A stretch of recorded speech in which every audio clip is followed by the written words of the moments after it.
नमस्कार दोस्तों। ज़रा सोचिए, नौकरी चली जाए, अचानक एक्सीडेंट हो जाए या कोई मेडिकल इमरजेंसी आ जाए। उस वक्त इंश्योरेंस क्लेम मिलने में समय लग सकता है, लेकिन खर्च तो उसी समय ही करना पड़ेगा। अगर आपके पास इमरजेंसी फंड है तो आप सेफ हैं, अगर नहीं तो या कर्ज लेना पड़ेगा या बची हुई सेविंग्स भी टूट जाएगी। आप में से कितनों ने इमरजेंसी फ़ंड अलग से बनाया है? ये सवाल खुद से करें। आज हम समझेंगे इमरजेंसी फ़ंड क्या है, क्यों ज़रूरी है और कैसे बनाना चाहिए। इमरजेंसी फ़ंड वो पैसा है जो सिर्फ इमरजेंसी सिचुएशन में इस्तेमाल होता है, जैसे जॉब लॉस, एक्सीडेंट, अचानक हॉस्पिटलाइजेशन, बड़े रिपेयर। नॉर्मल एक्सपेंसेस या इन्वेस्टमेंट के लिए नहीं। मान लीजिए आपकी सैलरी 30,000 रुपये है। अगर अचानक जॉब चली गई तो अगले 6 महीने तक घर का खर्च कैसे चलेगा? इमरजेंसी फंड ही आपके लिए लाइफ जैकेट का काम करती है। सवाल ये है, इमरजेंसी फंड कितना होना चाहिए? इसका सिंपल मैथ, कम से कम 3 महीने का एक्सपेंसेस अगर आप सिंगल हैं, और अगर साथ में फैमिली है तो 6 से 12 महीने का एक्सपेंस। जैसे मान लीजिए आपके घर का खर्च 25,000 रुपये है, तो इमरजेंसी फ़ंड कम से कम 1.5 लाख होना ही चाहिए, 6 महीने का कम से कम। ये पैसा आपके लिए बफर है। सोचिए, अगर आपके घर में अचानक इनकम रुक जाए तो कितने महीनों तक आप अपना खर्च चला सकते हैं? अब इमरजेंसी फ़ंड तो आपने जाना, पर इस पैसों को रखे कहाँ?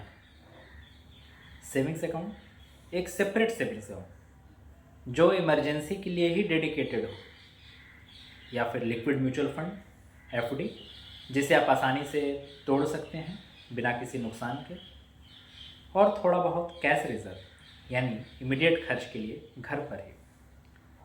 रामलाल जी ने इमरजेंसी फंड अलग अकाउंट में रखा।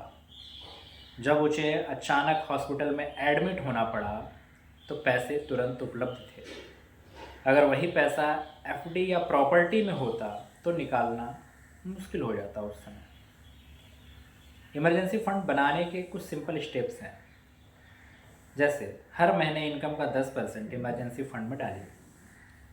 बोनस या एक्स्ट्रा इनकम आने पर उसका हिस्सा इमरजेंसी फंड में डालिए। उसे कभी यूज मत कीजिए, सिर्फ असली इमरजेंसी में। इमरजेंसी फंड और सेविंग्स इन्वेस्टमेंट को मिक्स नहीं करना है। सीमा जी का लैपटॉप अचानक खराब हो गया, रिपेयर कराने में 15,000 रुपये लगे।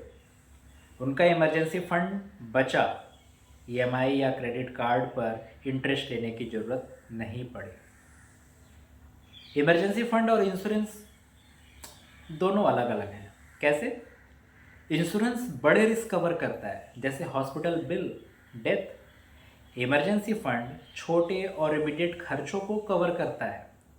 दोनों मिलकर ही फैमिली को पूरी फाइनेंशियल सुरक्षा देते हैं। तो दोस्तों, आज हमने सीखा इमरजेंसी फंड क्या है, कितना होना चाहिए, और अगर हो गया तो कहाँ रखना चाहिए, और क्यों ये हर फैमिली का पहला सुरक्षा कवच है। याद रखिए, इमरजेंसी फंड अमीर नहीं बनाता, लेकिन आपकी अमीरी को बचाता ज़रूर है।